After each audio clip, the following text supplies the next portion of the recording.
Guys, आज हम लोग देखने वाले हैं diploma in pharmacy first year का ह्यूमन एनाटॉमी एंड फिजियोलॉजी का पेपर, जिसको हम लोग HEP के नाम से भी जानते हैं। इसको हम लोग सिंपल टर्म में कहें तो एक तरह से ये बायोलॉजी है, जिसको HEP नाम दिया गया है।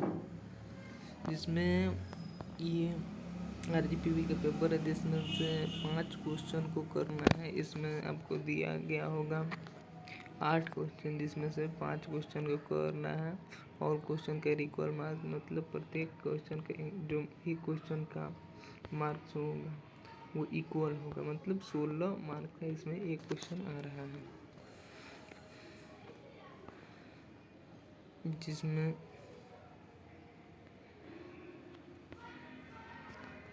इसमें दे रहा है इंस्ट्रक्शन में कि डायग्राम को जो लेबल करना जरूरी है, नेसेसरी है।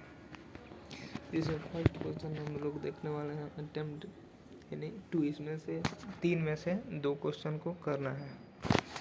जिसमें 3 में से 2 में फर्स्ट क्वेश्चन जो दे रहा है ब्रीफ डिस्क्राइब। फर्स्ट क्वेश्चन दे रहा है briefly describe the physiology of digestion, मतलब इसमें डाइजेशन का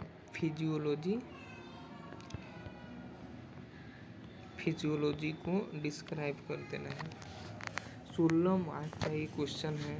ध्यान रहिए कि ये 60 मार्क का क्वेश्चन है, तो कम से कम 3 पेज में तो आना है चाहिए। पहले आप डाइजेशन के बारे में लिखेंगे, उसके बाद इसका फिजियोलॉजी दिखाएंगे कि डाइजेशन कैसे होता है, उसके बाद इसका डायग्राम एक बनाएंगे। कम से कम 3 पेज में होना चाहिए। अगला क्वेश्चन है discuss the physiology of urine formation, मतलब यूरिनरी सिस्टम से एक क्वेश्चन है, जिसमें से यूरिन बनता कैसे, मतलब हाउ टू मेक यूरिन, उसके बारे में आपको दर्शाना है। तो पहले इसमें भी वैसे ही होगा कि यूरिनरी सिस्टम क्या है, फिर व्हाट इज यूरिनरी, पार्ट तो हर क्वेश्चन में ही लिखिएगा, व्हाट इज यूरिनरी सिस्टम, फिर हाउ टू फॉर्म्ड यूरिन, मतलब यूरिन कैसे बनता है। अगला है difference between central nervous system and ANS, मतलब ऑटोनॉमिक नर्वस सिस्टम, जिसमें से 3 दिया है। 3 में से आप जो मन वो 2 चॉइस कर सकते हैं, या तो A B करिए या AC करिए। जिसमें से सेंट्रल नर्वस सिस्टम और ANS, मतलब ऑटोनॉमिक नर्वस सिस्टम, ये तो वेरी इंपॉर्टेंट क्वेश्चन है। चाहे बोर्ड कोई भी हो, यूनिवर्सिटी कोई भी हो, ये VVI तरह से कह सकते हैं, VVI क्वेश्चन है, हर एक बार ये पूछने वाला है। फिर 2 नंबर क्वेश्चन में हम लोग देखते हैं कि enlist the different epithelial tissue, तो ये डायरेक्ट आपको एपिथेलियल टिश्यू के बारे में पूछ रहा है कि इनलिस्ट करिए, बट ऐसा नहीं। पहले आपको दिखाना होगा कि what is tissue, type of tissue, इसके बाद आप डायरेक्टली देखेंगे कि एपिथेलियल टिश्यू, फिर थीलियल क्या है, फिर एग्जाम्पल इसका क्या है।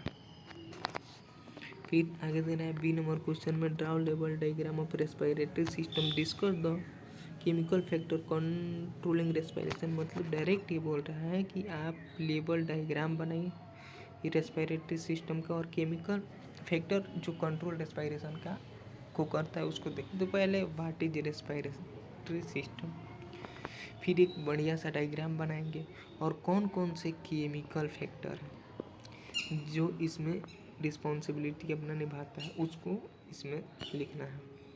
और डायग्राम को एकदम लेबल करना है। इसमें डायग्राम स्पेशली दे रहा है, तो इसको लेबल एकदम बढ़िया से करना है। फिर अगला दे रहा है C, इसमें भी 2 करना है। इसमें से आप ECG, मतलब इलेक्ट्रोकार्डियोग्राफ क्या है, उसके बारे में आपको लिखना है। फिर हाइपरटेंशन क्या है, कॉज ऑफ हाइपरटेंशन क्या है, इस सारे चीज़ को इसमें लिखना है। आगे 3 नंबर क्वेश्चन देखते हैं एक्सप्लेन एनी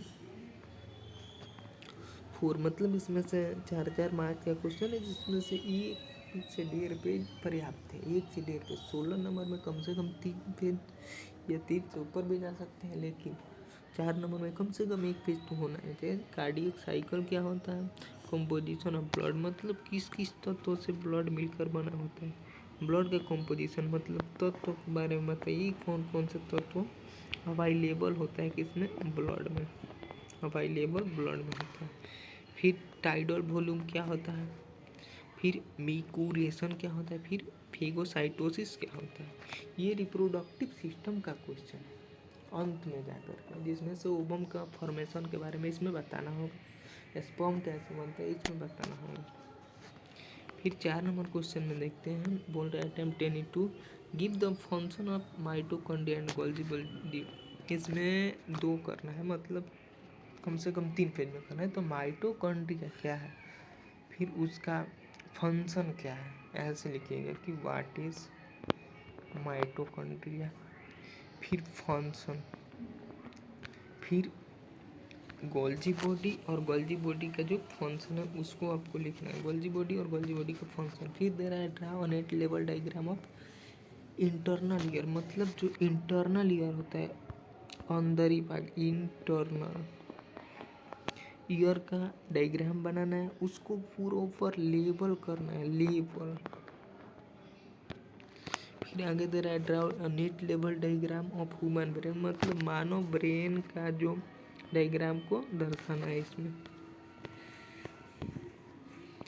फिर दे रहा है attempt NA2 draw avail level diagram of female reproductive system. इसमें से 5 नंबर क्वेश्चन में आपको करना है कितना, इस 5 नंबर क्वेश्चन में आपको करना है 2 ही करना है। Draw a level diagram of female reproductive system, तो डायरेक्ट आप लाइक डायग्राम नहीं, पहले 16 नंबर का है तो 3 नंबर में करने के लिए आपको रिप्रोडक्टिव सिस्टम के बारे में प्रॉपरली एक्सप्लेन करना पड़ेगा। उसके बाद इसका डायग्राम बनाइएगा, क्या डायग्राम यहाँ पे दिया है डायग्राम, फिर डायग्राम का प्रॉपर बना करके इसको रिप्रोडक्टिव सिस्टम मान कर चलिए कि ऐसे होता है रिप्रोडक्टिव सिस्टम। ये एक तरह से मान कर चलिए कि वेजाइना एरिया, जिसमें आपको इस वेजाइना को प्रॉपरली एक्सप्लेन करने की व्हाट आर दीज मतलब ये क्या है, इसका नाम क्या है, ऐसे कर रहे हैं। द वेल लेवल डायग्राम बी नंबर क्वेश्चन में वेल लेवल डायग्राम ऑफ स्किन, मतलब स्किन के बारे में आपको दर्शा लिखना है पहले व्हाट इज स्किन, और फिर इसका भी लेवल डायग्राम बनाए कि कितने स्किन ये मान कर चलिए कि हो गया तो कितने लेयर में बना होता है, तो इस लेयर का क्या नाम है, इस लेयर का क्या नाम है, इस लेयर का क्या नाम है, इस लेयर का क्या नाम है, इसके बारे में आपको ये करना है। फिर बोल रहा है कि RH फैक्टर मतलब रूमेटोइड फैक्टर के बारे में आपको एक्सप्लेन करना है। फिर अगला क्वेश्चन दे रहा है 6 नंबर में कि right short note any for, मतलब ये 4 नंबर का क्वेश्चन है, कितना नंबर का, 4 मार्क्स का आपका क्वेश्चन है, 4 मार्क्स का, जिसमें फर्स्ट ऑफ ऑल है पिट्यूटरी ग्लैंड, ये एंडोक्राइन सिस्टम का क्वेश्चन है। पिट्यूटरी ग्लैंड क्या है एग्जाम्पल दे दीजिएगा, फिर पेनक्रियाज क्या है इसका एग्जाम्पल, फिर एड्रिनल ग्लैंड क्या है इसका एग्जाम्पल, इसका वर्क क्या है, फिर थायराइड ग्लैंड इसका example, thyroid gland what is thyroid gland, इसमें सब में वाट लगेगा, इसका वर्क क्या है, फिर थ्रोम्बोसिस क्या है इसके के बारे में आपको लिखना है बस। अगर 7 नंबर में अटेम्प्ट NA2, इसमें दे रहा है कि discuss the 2 abnormal constituent of urine, मतलब यूरिन में एबनॉर्मल कॉन्स्टिट्यूएंट कौन कौन है, 2 यानी पहले यूरिन के बारे में पूरा लिखिए आप, यूरिन का कंपोजिशन लिखिए आप, कंपोजिशन से जाकर के निकलेगा एबनॉर्मल कॉन्स्टिट्यूएंट ऑफ यूरिन। फिर अगला दे रहा है differentiate between cardiac muscles and skeletal muscles, मतलब बोन में स्केलेटल सिस्टम में जो मसल्स होता है उसमें और कार्डियक मसल्स में क्या है, तो एक साइड लिखिएगा आप डायरेक्टली इस 2 लाइन में खींच करके, एक में इधर कार्डियक मसल्स का ही एग्जाम्पल देते हुए, इधर स्केलेटल मसल्स का को डिस्क्राइब करते हुए एग्जाम्पल लिखते हुए डिफरेंस। फिर अगला बोला right the function of medulla oblongata hypothalamus, मतलब ब्रेन का ये पार्ट है, ये दोनों मॉड्यूला ऑब्लोंगाटा हाइपोथैलेमस, इसका काम क्या है इसको लिखना है। फिर 8 नंबर में दे रहा है कि attempt to classify joint with example mention the function of joint, मतलब ज्वाइंट को क्या है पहले लिखिएगा, उसका क्लासिफिकेशन करिएगा, फिर ज्वाइंट का काम क्या है।